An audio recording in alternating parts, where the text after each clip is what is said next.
I'm Dave Thompson, off the cuff. Today I've got a bit of a sensitive topic to discuss with you, to say the least, and that is race relations in America. What got me thinking about this was having dinner with my family. My wife was there, both my children and their spouses. And the issue of diversity was raised. In particular, we were talking about whether the pursuit of diversity is in and of itself a worthy goal, or whether it is not, and it should just be a part of a natural progression in society. But that got me thinking about even a bigger issue.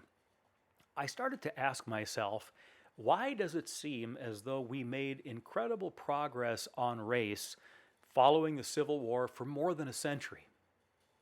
But now it seems like things have leveled off, and if anything, in many ways, they're getting worse. I feel as though racial tension in America right now is worse than it was in the year 2000 or 2005, and that's sad. Why is that? I couldn't help but ponder that issue for a while, and I think I might know why. Let's look at what we tried to accomplish after the Civil War. The primary objective after the Civil War was to try to eradicate racism in our country. Specifically, it was to try to eradicate systemic racism. And by the way, back then we had real systemic racism. Our political system, our economic system, our social constructs, everything was geared toward a racist society where black people were second-class citizens. So we set about trying to break down those barriers. It started in Reconstruction. It continued on and went right through and into the 20th century. Now, obviously, we had some terrible setbacks like Jim Crow laws and schools that were segregated by law, and some very, very damaging things that hurt the cause and slowed our progress.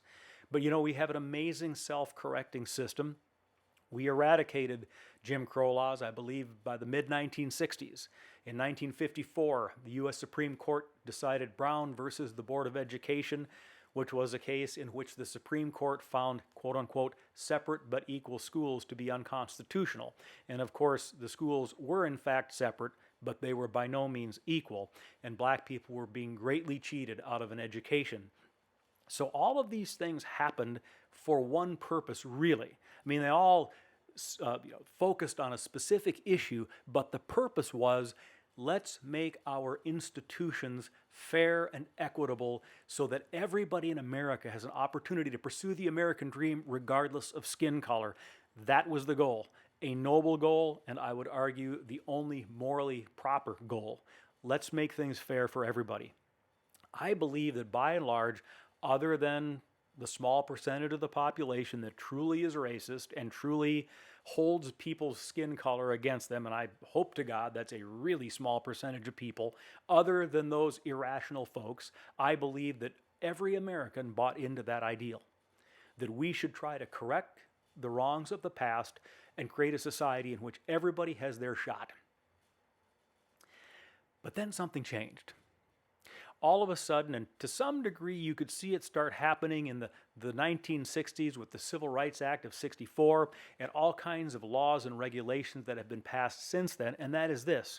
We went from, let's create a fair society, to, wait, we've got a vision of how we think society should look, and we are going to pass laws to make the people create that society.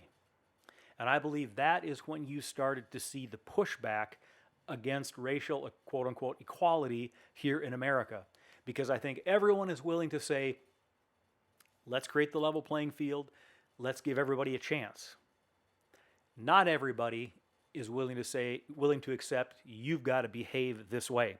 Classic example, busing in the 1970s, where there were requirements that black students be bused to predominantly white schools and white students be bused to predominantly black schools to try to create forced integration. Called it integration then, we'd call it diversity now. And the fact is, a lot of people simply didn't want their children bused for a long, long ride across town to go to a school that they were unfamiliar with, to go to school with children they were unfamiliar with. Had nothing to do with racism or ill will toward anyone. It was a common impulse for people who want their children in school in a comfortable environment close to their home.